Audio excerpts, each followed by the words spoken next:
Hello दोस्तों, मैं हूं आपका दोस्त एडवोकेट शिवेंद्र प्रताप सिंह। आज हम बात करेंगे कि किसी भी केस को, चाहे वो सिविल सूट हो, चाहे क्रिमिनल केस हो या फिर फैमिली कोर्ट का कोई भी मैट्रिमोनियल केस हो, तो ऐसे केसों को ट्रांसफर करने की क्या प्रक्रिया है।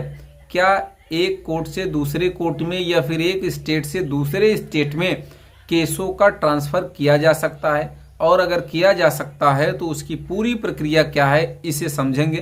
तो वीडियो को अंत तक जरूर देखें।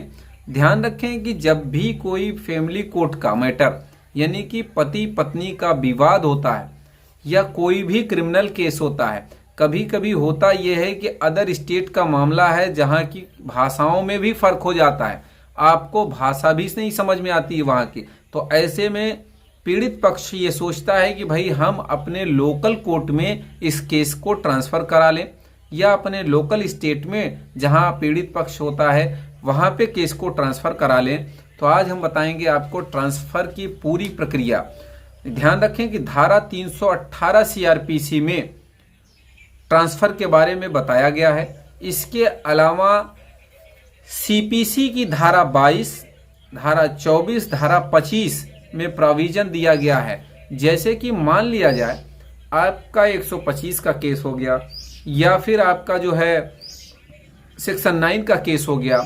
अब सेक्शन 9 का केस पति दो जगह से कर सकता है या पत्नी भी सेक्शन 9 हो, 125 का केस हो, दो जगह से कर सकती है। जैसे कि जहां उसका मायका है वहां से भी कर सकती है, यानी कि दो ज्यूरिडिक्शन है। एक से अधिक ज्यूरिडिक्शन वाले मामले में ही ट्रांसफर की मैं बात कर रहा हूं, ध्यान रखें। तो सवाल ये भी उठता है कि या तो मायके से करें या ससुराल से। जैसे पति अगर सेक्शन 9 का करता है, या तो वो अपने ससुराल से करे जहां उसका ससुराल है वहां से, या फिर अपने निज स्थान से, अपने आवास से, वहां से सेक्शन 9 का केस करे। यानी कि सेक्शन 9 करने के दो ज्यूरिडिक्शन बनते हैं पति के।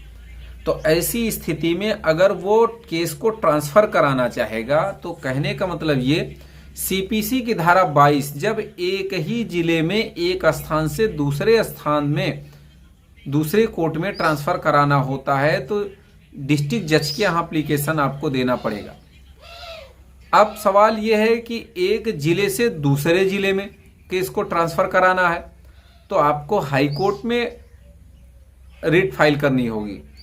अगर एक जिले से दूसरे जिले में धारा 24 सीपीसी, अगर एक स्टेट से दूसरे स्टेट में केस को ट्रांसफर कराना है, भाई आप उत्तर प्रदेश से बिलोंग करते हैं, अब आपका मामला कर्नाटका हाई कोर्ट में चल रहा है या कर्नाटका के फैमिली कोर्ट में चल रहा है, तो भाई आपको ना भाषा समझ आ रही है, आने जाने में भी समस्या है रेगुलर। तो ऐसे में अगर आप चाहें तो भाई हमारा केस उत्तर प्रदेश में ही चले, तो इस तरह से आपको सुप्रीम कोर्ट जाना होगा। कहने का मतलब ये धारा 25 सीपीसी, तो ऐसे में आपको सुप्रीम कोर्ट का सहारा लेना पड़ेगा। जब एक स्टेट से दूसरे स्टेट का मामला होगा तो ट्रांसफर हो जाएगा।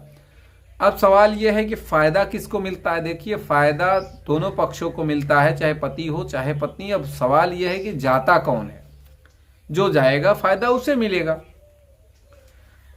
अब एक और बात आपको बता दें, 498A या कोई भी क्रिमिनल केस हो उसे ट्रांसफर कराने की क्या है प्रक्रिया, उसके बारे में।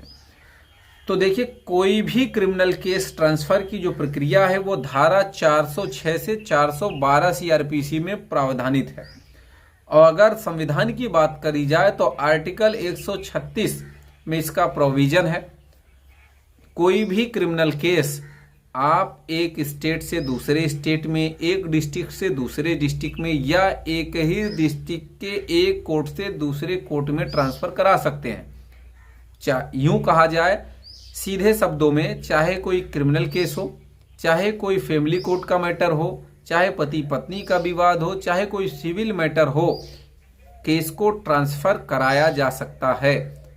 तो उम्मीद करता हूं, आशा करता हूं आज का यह वीडियो आपको बेहद पसंद आया होगा। अगर वीडियो पसंद आया तो वीडियो को लाइक करें, शेयर करें। YouTube channel Shivendra high court को जरूर सब्सक्राइब करें।